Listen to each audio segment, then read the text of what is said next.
Hi everyone, you're watching Good for the Game TV, a massive weekend of rugby ahead. We've got week 2 of the November Internationals. Things really get going this week though, as all club commitments and that are over and the teams are going to be at full strength, well at least bar any injuries that have been picked up. South Africa and England last weekend, what a thrilling finish that was. That Owen Farrell tackle at the end. Plenty of controversy around that. My view, quite simple. Gardner is a very good ref. He made an absolute stuff up with that call, and not talking from the pocket, as my overs play on points was long gone by that stage. Anyways, of course, the big show for us this week is Thursday night at 9 o'clock, the Handicap Rugby Chat That Matters. I'll be joined live on YouTube by a panel of rugby betting experts. We'll have a look at all the handicaps and other markets that are available on the weekend's rugby action. So don't forget to join us at 9. And for now, though, just to whet the appetite a bit, we're going to have a look at the betting on this weekend's games. I'm going to let you know what I thought the handicaps would be. We'll have a look at what the opening calls were, and then if there's been any betting movement. I must tell you in advance, we haven't had a lot of betting movement on these games. They've been fairly stable. Let's pop over and log on. We'll go on to sunbet.co.za. The reason I'm choosing Sunbet is they've got a nice way of displaying their odds on their website.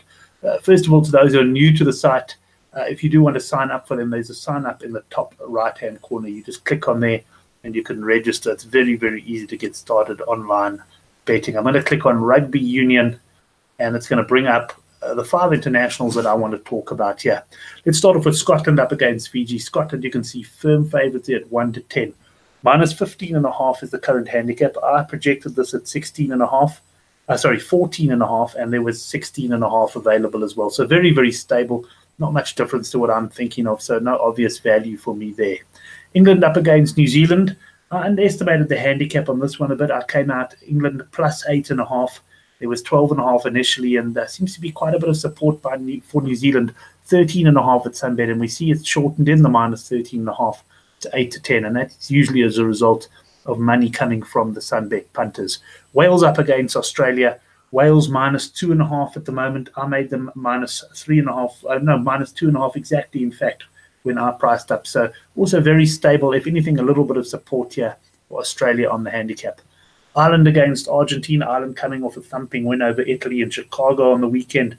They play against an Argentina side that, well, I suppose if they can reproduce some of the form they showed in winning a couple of rugby championship games, not least of which against South Africa at home, they may be able to give Ireland some stick. But here we got a handicap of 16.5 points.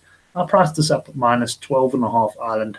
In retrospect, probably was a bit shy, and the handicap did open at 16.5. So very little movement there. As you can see, Argentina slightly the shorter of the pair at the plus 16.5. And then the big one for South Africans, that's at 10 on Saturday night. It's France up against South Africa. And we got France plus 2.5 and South Africa minus 2.5. Now, I actually thought that France would start this game slight favourites, but there has been quite a bit of team news around France that suggests they may battle a bit. I've also noticed on the Good for the Game forum, plenty of sentiment for South Africa. A lot of our punters make them absolute good things. And I'm just going to pop over to the forum there and let's have a look at the rugby thread. We've got also the golf thread, by the way, up. I've done a little video golf preview for the Nedbank Challenge. But if we have a look at the November Internationals thread, this is where a lot of punters will be posting their bets over the weekend. I always start off with some opening handicaps. One of our fellow punters, Cito1983, actually opened the thread this week, and then post the early handicaps and see if there's some value. So join us on the weekend if you, at your computer, at your phone. There's going to be plenty of action on that, and also with the bookmakers themselves. That's it then as far as this show goes. I'm going to stop sharing the screen. You can have one last look at my mug, at least until tomorrow night at 9 o'clock, where we hope to see you on the handicap. There will be a reminder on Twitter, so just stay close to us. We're going to have Oracle Rugby. We're going to have Couch Critic returning to action, and still to confirm the third guest at this stage, just waiting on Hendrik Swart, but no doubt he'll be there as well. And if he's not, we'll get another great replacement in. So join us tomorrow night at 9 o'clock to talk rugby betting.